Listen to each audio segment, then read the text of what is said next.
Alors, quand on parle de thérapie, on pense souvent tout de suite aux méthodes, c'est vrai. EMDR, TCC, hypnose, on entend plein de noms, plein de sigles. Mais est-ce que c'est vraiment ça le cœur du sujet? La vraie question, c'est qu'est-ce qui fait que ça marche? Qu'est-ce qui permet, au fond, le changement? Voilà donc le programme. On va d'abord regarder un peu au-delà des méthodes. Ensuite, on va définir ce fameux concept d'alliance. On verra ce que ça donne concrètement, en pratique. Puis, comment la technique et la relation s'articulent sans s'opposer.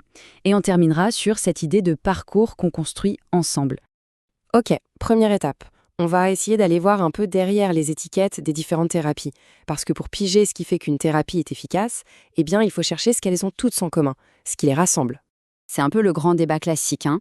Est-ce que c'est la méthode, l'outil, qui compte le plus, ou est-ce que c'est plutôt la qualité de la relation, le lien qui se crée? Bon, on s'en doute, la réponse n'est pas si simple, c'est bien plus nuancé que ça.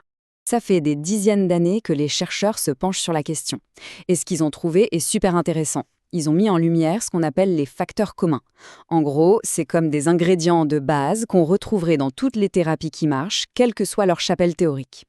Et justement, parmi tous ces facteurs, il y en a un qui sort vraiment du lot. Un qui est vu comme un pilier, une pierre angulaire du changement. Et c'est ça qu'on appelle l'alliance thérapeutique. Ok, l'alliance thérapeutique. Mais concrètement, ça veut dire quoi? Qu'est-ce que c'est, cette fameuse alliance? Allons voir ce que la recherche nous dit là-dessus. En fait, la définition est plutôt simple. L'alliance thérapeutique, c'est tout simplement la qualité de la collaboration. C'est la qualité du travail d'équipe, si on veut. C'est un partenariat où le thérapeute et la personne accompagnée avancent vraiment ensemble, dans la même direction. Et cette alliance, elle tient sur 3 piliers. Ils sont liés les uns aux autres. D'abord, et c'est la base de tout, le lien de confiance. Ensuite, il faut être d'accord sur là où on veut aller. C'est quoi les objectifs? Et enfin, il faut être d'accord sur le chemin pour y arriver. Quels moyens on se donne, quelles étapes on franchit. Et là, attention, c'est vraiment le point crucial. La recherche est assez unanime là-dessus.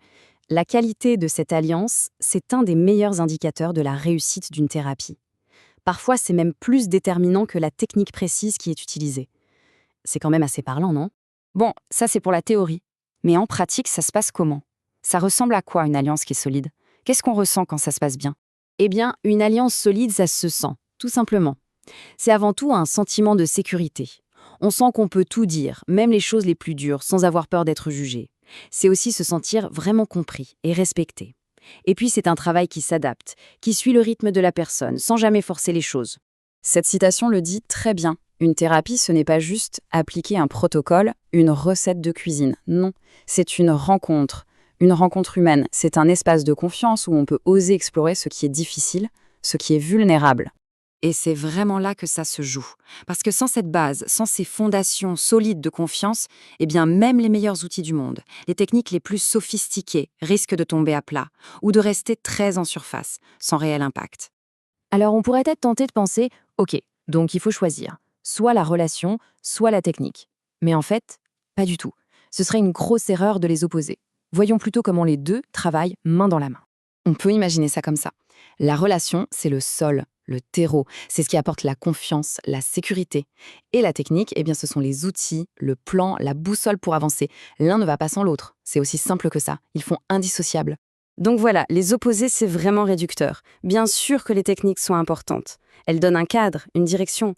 Mais ces outils ne peuvent vraiment s'activer et prendre tout leur sens qu'au sein d'une relation qui est vivante, qui est authentique. Pour reprendre l'image de tout à l'heure, l'alliance, c'est le terreau fertile. Et les techniques, ce sont les graines qu'on y plante. Sans ce bon terreau, les graines ne peuvent pas germer, ou en tout cas pas bien. C'est la relation qui permet à la technique d'aller vraiment en profondeur. Tout ça nous amène à une dernière idée, une idée qui synthétise un peu tout. C'est l'idée de co-construction. Et cette idée, elle est fondamentale. Une thérapie, ce n'est pas le thérapeute qui fait quelque chose sur quelqu'un. Non, c'est un parcours qu'on construit ensemble, à deux, vraiment, pas à pas. Alors, au final, qu'est-ce qu'on retient?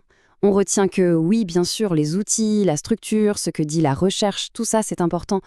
Mais il ne faut surtout jamais, jamais sous-estimer la force de la relation humaine. C'est un moteur de changement incroyable. Et ça nous invite à changer un peu notre façon de voir les choses.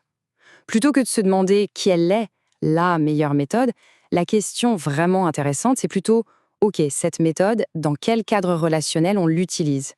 Dans quel climat de confiance et de sécurité elle va pouvoir se déployer?